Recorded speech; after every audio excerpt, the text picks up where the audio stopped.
이 프로그램은 과학기술진흥기금, 과학기술정보통신부 및 복권기금, 기획재정부의 재원으로 한국과학창의재단의 지원을 받아 제작했습니다. 지난 방송에서도 말씀드렸다시피 저희 방송 들어주시는 ASZ PD님께서 옥타비아 버틀러 특집을 언젠가 해주시면 좋겠어요 라고 말씀을 하셨고, 드디어 그날이 왔습니다. 페미니즘 SF 하면 떠오르는 옥타비아 버틀러의 소설이기 때문이죠. 이 옥타비아 버틀러의 블러드 차일드 그리고 야생종이라는 그 두 소설을 읽고 유진목이라는 시인과 그다음에 백두리라는 일러스트레이터가 합작하여서 디스 옥타비아 2059 만들어진 세계라는 책을 냈어요. 네. 그래서 이 두 책을 다뤄보는 그런 옥타비아 버틀러 특집을 한번 해보도록 하겠습니다. 일단 미국 작가고요. 흑인 여성 SF 작가입니다. 굉장히 어렵게 어린 시절을 이제 살아오셨죠. 이제 흑인으로서 아버지가 이제 구두 닦기를 하시다가 일찍 돌아가셔가지고 어머니가 하녀로 일하시면서 가정을 부양을 하셨고, 그리고 여기 에세이에서도 나오지만 어릴 때부터 계속 글을 써오시기는 하셨어요. 거의 30까지 글을 계속 써왔지만 그 작품이 이제 출판되지는 않는.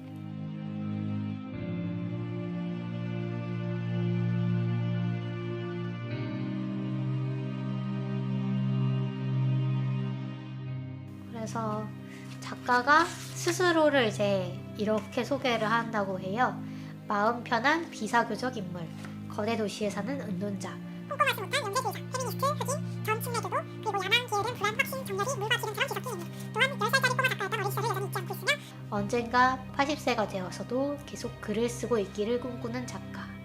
블러드 차일드라는 이 표제작, 이 작품은 한마디로 말해서 남자의 임신이깁니다. 그쵸.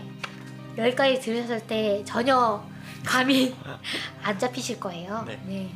그러니까 인류가 네. 우주선을 타고 여행하면서 다른 행성에 착륙을 했는데, 이 행성에는 틀릭이라는 종족이 살고 있어요. 틀릭이라는 종족은 아이를 낳으려면 다른 동물의 기생충을 놓고 그 네. 기생충이 깨어나서 자기가 숙주하고 있는 동물의 몸을 먹으면서 성장을 합니다. 네. 인류와 이 틀릭 사이에 전쟁 같은 게 있었어요. 그리고 결국은 인류가 패배를 하고 나서 인류에게 이제 알을 낳기 시작했는데, 그래도 좀 지능이 있는 종족이고 고등적인 존재라서 인류들을 보호구역이라는 곳에 이제 놓고 기릅니다.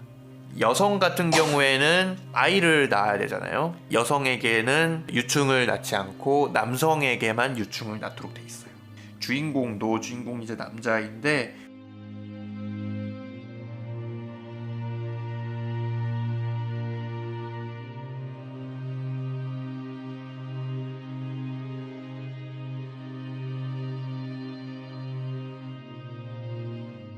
주인공도 내가 트가토이의 그 짝이 되겠구나라는 거는 네, 어렴풋이 네. 아는데 네. 그 과정이 구체적으로 어떤 것인지를 모르고 네. 있었던 거죠. 그 뭐 임신이랑 비슷한 것 같아요. 저희가 임신이라는 그렇죠. 거에 대해서 잘 모르는 것처럼. 네네, 그게 네. 얼마나 고통스럽고 한지 모르는 것처럼 네.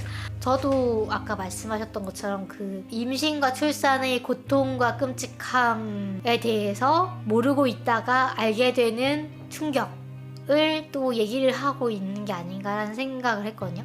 정말 닥쳐보지 않으면 모르는 일들이 물론 이 세상에는 많지만 출산과 임신이라는 거는 우리 모두가 그 과정을 통해서 나왔고 그거에 대해서 우리가 너무 모르고 있다, 뭐 이런 생각을 많이 했어요. 그리고 왜 교육과정에서 이거를 좀 더 구체적으로 얘기를 해주지 않을까.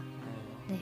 제 생각에는 이거를 좀 더 강조를 하는 게 낙태를 금지하는 것 따위보다 훨씬 효과적인 방법이라고 생각을 합니다. 디스 옥타비아 2059 만들어진 세계.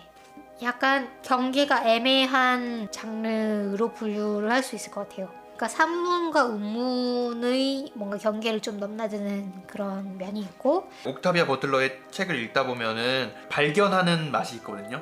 자세히 설명을 안 하고 글 사이사이에 이렇게 섞어놓기 때문에 그런 것을 발견하면서 이 세계를 탐구하고 있다는 느낌이 드는데 네. 이 디스 옥타비아 같은 경우도 이거는 오히려 추리 소설을 읽는 것 같은 느낌도 네. 좀 듭니다. 퍼즐을 푸는 네. 것 같은 주인공이 모라는 할머니예요. 모가 삶의 끝에서부터 시작해서 이제 그 일기를 역순으로 이제 배치를 해놓은 거죠.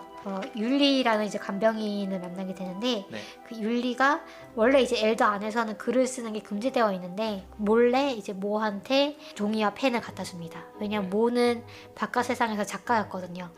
율리는 여기 태어나는 간병인들은 바깥 네. 세상에 나가본 적이 없어요. 그래가지고 모가 바깥 세상 이야기를 하는 거를 굉장히 듣는 거를 굉장히 좋아했었거든요. 율리가. 어떻게 생각하면 약간 나라에서 요람에서 무덤까지 책임지는 그래서 죽음이 생각나는 모든 행위를 금지해요. 예를 들어 뭐 책을 읽는다던가 영화를 본다던가 글을 쓴다던가 하는 것들 전부 다 금지가 돼 있어요.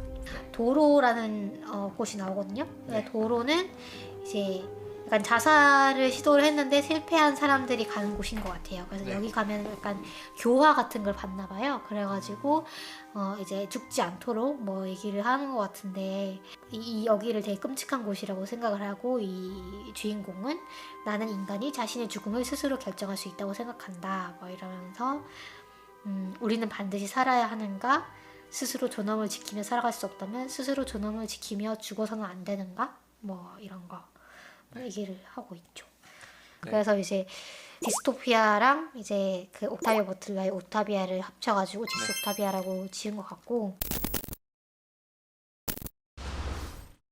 그러니까 우리가 영화를 보거나 이런 것들이 물론 책도 그렇지만 어떤 감정을 생생하게 좀 대리 체험을 할 수 있기 때문에 그 재미로 보는 거잖아요. 근데 이 책을 읽고 있으면 그런 이제 대리 체험을 정말 생생하게 할 수 있는 것도 물론이고 죽음도 생각하게 되거든요. 나이가 들어서 정신이든 육체든 운전하지 못하게 된다는 것이 어떤 느낌일지 뭐 이런 것도 생각을 하게 되고 정말 저는 너무 좋아하는 책입니다. 옥타비아 버틀러와 네. 연관된 그 책을 읽어보았습니다. 네, 여러분도 꼭 읽어보셨으면 좋겠다는 생각이 들어요. 그렇죠. 네, 너무 좋아요.